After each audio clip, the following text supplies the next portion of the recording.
Hvad så alle sammen, og velkommen til denne video med CSGO. Og skulle lige puste mikrofon, men det kan jeg ikke rigtig gøre noget ved, på grund af at jeg skal have min mikrofon rimelig tæt på min mund, før I kan høre mig. Så ja.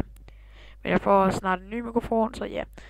Men det er så Twinkie Boost, kan man godt kalde det. Det er, hvor at du er oppe på catwalk og skal booste sig hen på videokameraet, hen på warehouse. Hvad min ven Rex er at forklare jer det, hvordan. Du skal stå sådan cirka ved skraldet. Du kan også stå ved andre steder, men det er der, hvor vi vil anbefale det.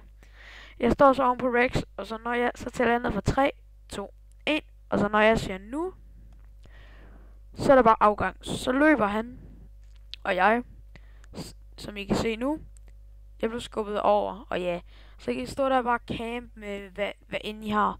Han mister selvfølgelig HP, og det skal jeg have en rigtig god ven, som risikerer den risiko. Ja, men jeg kan også lande over på det der tag, hvor jeg lige skød, så mister han knap så meget HP. Men ja, håber I kunne lide den her video, og smid et like og subscribe, hvis I vil se mere. Vi ses. Hej hej.